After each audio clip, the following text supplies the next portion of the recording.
इमरान हाकिम। मैं आज आपको ESU क्या होता है। ESU इलेक्ट्रोसर्जिकल यूनिट है। इसको इलेक्ट्रोसर्जिकल यूनिट भी बोलते हैं, साथ में डायथर्मल मशीन और कॉटरी मशीन भी बोलते हैं। ठीक है, आज मैं आपको डायथर्मल मशीन यानी कॉटरी मशीन के हिस्ट्री, कंपोनेंट्स, टाइप्स और सेफ्टी मेजर और इसको तैयार कैसे करते हैं सर्जरी के लिए मैं बताऊंगा। ठीक है, सबसे पहले आइए बताते हैं कि हिस्ट्री ES इलेक्ट्रोसर्जिकल यूनिट की हिस्ट्री क्या है। हिस्ट्री, ये एक जर्मन साइंसदान थे जिसका नाम था विलियम नेकलस स्मिथ, उसके जहन में ख्याल आया कि इसके ज़रिए हम थ्रू हीट बॉडी के टिश्यू में एनर्जी पैदा करें जिससे कोगुलेशन और कटिंग हो सके ताकि ब्लीडिंग स्टॉप हो सके। उसके बाद 1920 में एक न्यूरो फिजिशियन थे जिसने इसकी सर्जरी की, जिसका नाम था विलियम टी बोवे। ठीक है, उसने इसके साथ सर्जरी की जो कामयाब हुई, जिससे बहुत अच्छा फ़ायदा हुआ। ठीक है, उसके बाद मैं आपको बताता हूँ कंपोनेंट्स। इसके कंपोनेंट्स क्या हैं? इसके कंपोनेंट्स हैं, ये एक यूनिट है जिसको डायथर्मल यूनिट कहते हैं। उसके अलावा पैडल, ठीक है, उसके अलावा एक्टिव इलेक्ट्रोड में हमारे पास बोवे पेंसिल है। ठीक है, ये एक्टिव इलेक्ट्रोड है। ठीक है, ये बोवे पेंसिल है। उसके अलावा ये अर्थ प्लेट, जिसको ग्राउंडिंग पैड भी बोलते हैं और अर्थ प्लेट भी बोलते हैं, ये इनएक्टिव इलेक्ट्रोड है। ठीक है, उसके अलावा मैं आपको बताता हूँ कि इसकी टाइप्स हैं।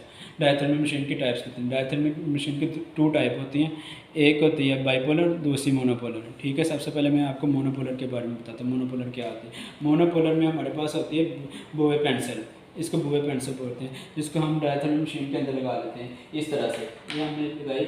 उसके अलावा ये बोवे पेंसिल पे आपको नज़र आएंगे एक कोगुलेशन का निशान, ब्लू वाला जो कोगुलेशन का शो करता है, कि मेरा कैमरा मैन आपको दिखा सकता है।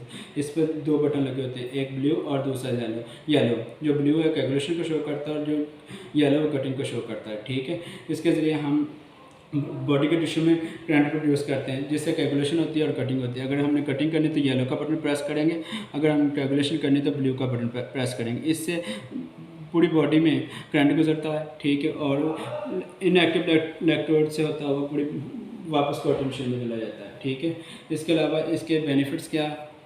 बेनिफिट्स ये ईजी टू यूज़ है। ठीक है, और ये कोगुलेशन और कटिंग के काम आता है। कोगुलेशन से ब्लीडिंग को स्टॉप करते हैं और कटिंग करते हैं। डीप कट करना हो तो इससे कटिंग आसानी से हो जाती है। और इसके अब नुकसान क्या इसके डायथर्मल मशीन मोनोपोलर के नुकसान सबसे पहले ये है कि ये पूरी बॉडी में करंट प्रोड्यूस करता है। ठीक है, जिससे बर्न होने के चांसेस बढ़ जाते हैं। ठीक है, उसके अलावा अगर अर्थ प्लेट ना रखी हो तो उससे भी बर्न हो सकता है, ग्राउंडिंग पैड ना रखा हो तो। ठीक है, उसके अलावा ये हार्ट के पेसमेकर में बहुत नुकसान होता है करती है, इसलिए इसको हार्ट में सर्जरी में यूज़ नहीं कर सकते हैं। ठीक है, उसके अलावा अब हमारे पास है बाइपोलर लीड में दूसरी टाइप की बाइपोलर लीड। ठीक है, उसको हम इधर लगा देते हैं बाइपोलर वाले चैनल में इस तरह से। ठीक है, ये बाइपोलर मैंने आपको बताया ये एक फोर्सेप की तरह होती है लीड। ठीक है, इसके एक साइड पर होता है एक्टिव चार्ज जिसको पॉजिटिव चार्ज बोलते हैं, दूसरी तरफ इनएक्टिव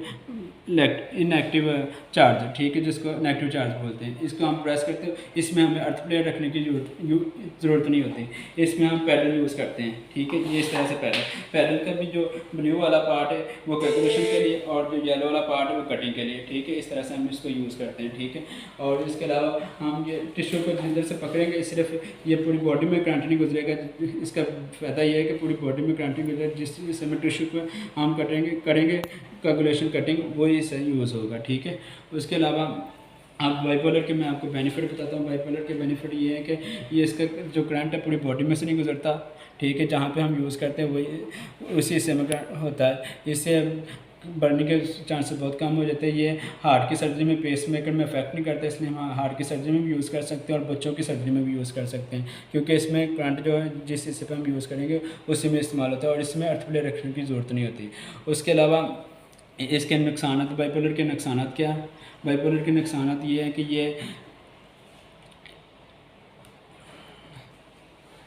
इसके नुकसान ये है, बाइपोलर के नुकसान ये है कि ये डीप ज़्यादा ब्लीडिंग हो रही हो तो इसमें इफेक्ट नहीं है करता। ठीक है, उसके अलावा अगर लंबी से डीप ज़्यादा कट देना हो तो इसमें भी ये इफेक्टिव नहीं होती। ठीक है, इसलिए ये इसके नुकसान है। उसके अलावा मैं आपको बताऊंगा कि अर्थ प्लेट यानी अर्थ प्लेट को किस जगह पर, बॉडी के किस पार्ट में रखना होता है। अर्थ प्लेट को हम रखते हैं थाई के नीचे या लेग्स के नीचे, जहाँ ज़्यादा टिश्यू भरा हो, ठीक है। इसको हम अवॉइड किस चीज़ से, एल्बो के नीचे नहीं रख सकते, जहाँ पे बाल ज़्यादा हो, हेयर में, सर में नहीं रख सकते, और जहाँ पे स्टमक वगैरह या हार्ट वगैरह उसके पास नहीं रखते। इसको हम जो यूज़ करते हैं ज़्यादातर थाई के नीचे और लेग्स के नीचे इस्तेमाल कर सकते हैं। अब मैं आपको इसके कॉटरी मशीन के सेफ्टी मेजर बताता हूँ कि सेफ्टी में क्या क्या इसके हमने एहतियाती तदाबीर करनी होती है, ठीक है। इसमें हम एहतियाती तदाबीर में सबसे पहले हम पेशेंट को जब लेके आएंगे तो उसके पास कोई सर्जरी के लेके आते हैं, उसके पास कोई ज्वेलरी नहीं होनी चाहिए, ना कोई सेल, ना कोई जो रिंग, और ज्वेलरी किसी किस्म की ज्वेलरी नहीं होनी चाहिए। उसके बाद जो टेबल हम यूज़ करते हैं उसमें सॉफ्ट मैट्रेस हो और इसका किसी कोई पार्ट पेशेंट के साथ टच ना हो रहा, ठीक है। उसके बाद हम जो अर्थ प्लेट यूज़ करते हैं, जिसको ग्राउंडिंग पैड भी बोलते हैं, वो यूज़ करते हैं, तो वो हमने प्रॉपर रखना होता है पेशेंट की थाई के नीचे या लेग्स के नीचे, और इसको बोलना नहीं है। और इसके अलावा अगर हमने पेशेंट की सर्जरी के दौरान पोजीशन चेंज करनी हो तो उसके लिए हमें ग्राउंडिंग पैड जो है प्रॉपर अच्छे तरीके से रखना होता है, ठीक है। उसका ख्याल रखेंगे। ये इसकी सेफ्टी में। अब मैं बताता हूँ कि ये डायथर्मी मशीन रेडी कैसे करते हैं सर्जरी के लिए, ठीक है। इसके बाद सबसे पहले ये इसका ऑन ऑफ का बटन है, इसको हमने ऑन किया, इधर से ये ऑन हो जाएगा। उसके अलावा ये रेड अलार्म देखें, अगर ये रेड अलार्म जल रहा है तो इसका मतलब है कि ये जो कॉटरी मशीन है अर्थ प्लेट है इसके साथ अटैच नहीं है, ठीक है। इसलिए हमने इधर ये अर्थ प्लेट का चैनल है जिसको ग्राउंडिंग पैड बोलते हैं, इसको हमने इस तरह इसके अंदर लगाना। अगर ये ग्रीन सिग्नल जा रहा है तो इसका मतलब ये रेडी है, अर्थ प्लेट आपकी सही है, काम कर रही है। उसके अलावा हमने इधर से इसको ऊपर नीचे कर, ये कटिंग का पार्ट है और ये कैलकुलेशन का पार्ट है और ये बाइपोलर के लिए है, ठीक है। कटिंग का जो मोनोपोलर है उसको हमने स्प्रे मोड पे रखना था, सॉफ्ट मोड पे रखना था, जिस मोड पे भी सर्जन के रिक्वायर्ड हो उस मोड पे हम रखना था। इससे हम काम ये ज़्यादा कर सकते हैं। हम ये इसको जो सर्जन हम मैक्सिमम यूज़ करते हैं जिसमें हम 60 वोल्टेज तक रखते हैं, अगर सर्जन कहे तो इससे ज़्यादा भी कर सकते हैं हम, ठीक है। ये उसके अलावा ये कटिंग हम जो 40 वोल्ट पे रखते हैं, इसको 40 वोल्ट पे रखते हैं, ठीक है। अगर सर्जन को ज़्यादा ज़रूरत हो तो हम इसकी स्पीड बढ़ा सकते हैं, ठीक है, ये इस तरह से। उसके अलावा ये बाइपोलर के अलावा इसकी इस तरह से ये लीड लगेगी बाइपोलर की, ठीक है, इधर।